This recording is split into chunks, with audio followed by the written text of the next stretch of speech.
Les passions sont au cœur de cette lutte. Vous avez donc souhaité leur dédier des vignettes également, comme la prochaine, la 14, Parole de passion avec Pierre de Truchy. Je l'invite à me rejoindre dans cet espace. Merci.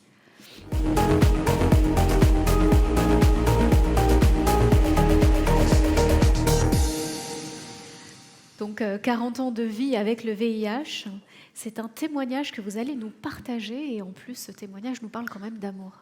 Voilà, je laisse simplement la parole à Sergio, qui vit avec le VIH depuis 1987 et qui a accepté de témoigner de son histoire.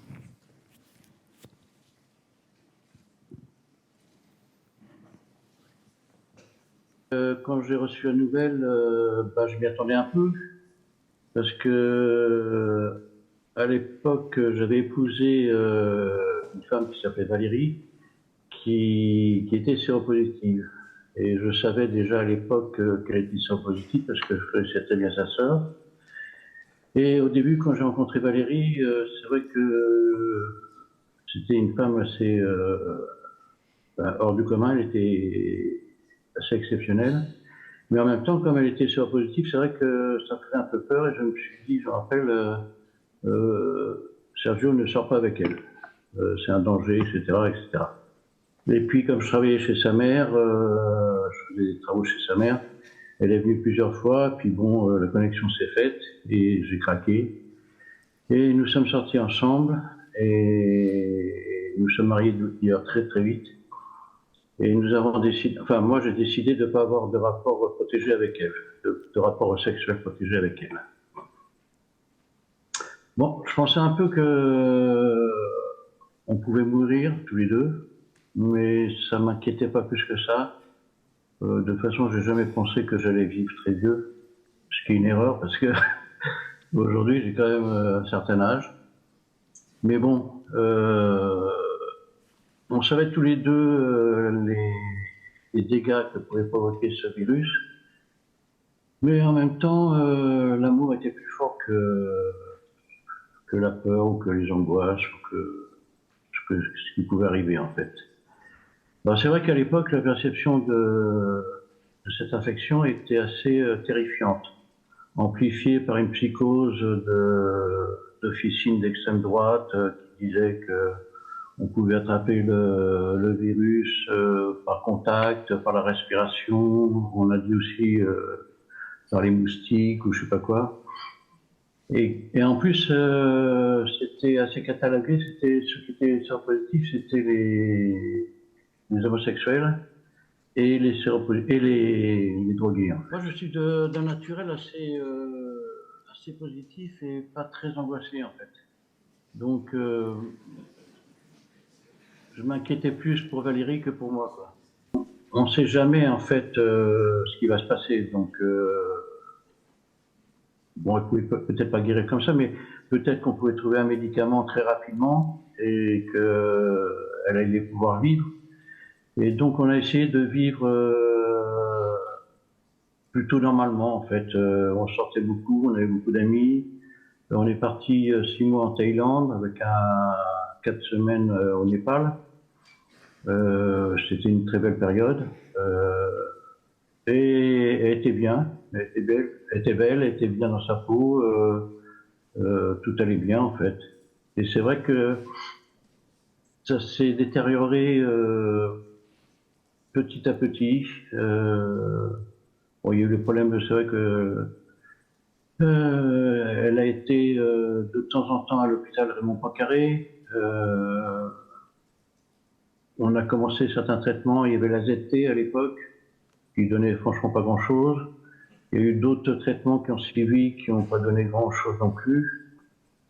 Alors moi, c'est vrai que j'ai décidé à cette époque-là de consacrer ma vie à Valérie, tout en travaillant quand même, parce qu'il fallait quand même pouvoir vivre et payer le loyer, l'électricité, la nourriture, etc., les sorties, etc. Donc, quand elle était à la maison, au bout d'un moment, au bout de quelques années, ça a dû commencer à arriver vers 94, un truc comme ça, je crois. Elle allait de plus en plus souvent à l'hôpital. Moi, je passais la voir tous les soirs. et tous les week-ends aussi. Et quand elle était à la maison, il y avait des infirmières qui passaient pour lui prodiguer des soins, pour lui changer les perfusions, parce qu'elle était sous perfusion. C'est vrai que ça n'a pas été très facile, ni très agréable non plus d'ailleurs. Et c'était assez dur de la voir dépérir comme ça,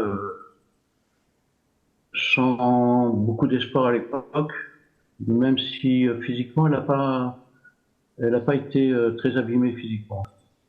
C'est aggravé en fait. On a discuté tous les deux et on est tombé d'accord qu'il ne fallait pas s'acharner thérapeutiquement sur elle. Et un jour, je vous ai croisé dans le couloir devant sa chambre et je vous ai demandé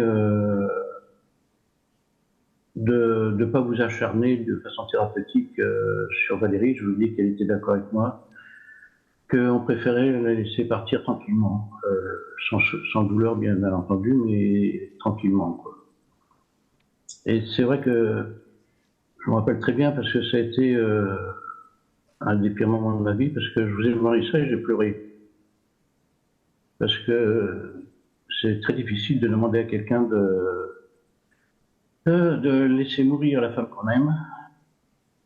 Moi, en même temps, pour moi, c'est le plus bel acte d'amour de ma vie. Parce que l'amour, c'est accepter de laisser partir les gens que l'on aime. Et c'est ce que j'ai fait en vous le demandant.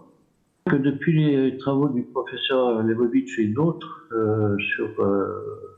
sur la trithérapie qui est arrivée en 1996, ça a permis à beaucoup de gens d'avoir une vie à peu près normale.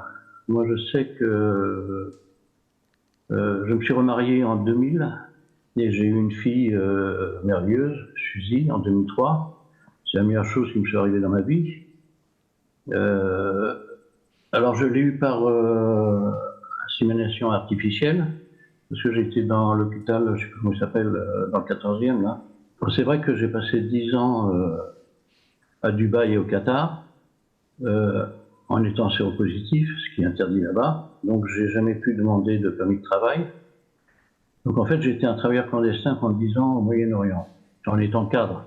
C'est pas un statut trop désagréable, c'était plutôt une vie plutôt agréable, mais quand même clandestin, quoi. Et grâce au protocole que vous m'avez fait signer avec le docteur Lebovitch, je prends un comprimé de Triumec, qui est un médicament de trithérapie. Je le prends une fois 4 jours par semaine. Donc c'est pas du tout contraignant, c'est pas problème. Et depuis tout se passe bien, j'ai aucun problème particulier, quoi. J'ai pris ma retraite entre-temps, je me porte bien, j'ai pas de problème spécifique. C'est vrai qu'aujourd'hui, vivre avec le VIH, pour moi, j'y pense même pas, c'est pas un problème. J'ai une vie tout à fait normale. Je vois les gens autour de moi. À la limite, j'ai même moins de problèmes que des personnes que je connais.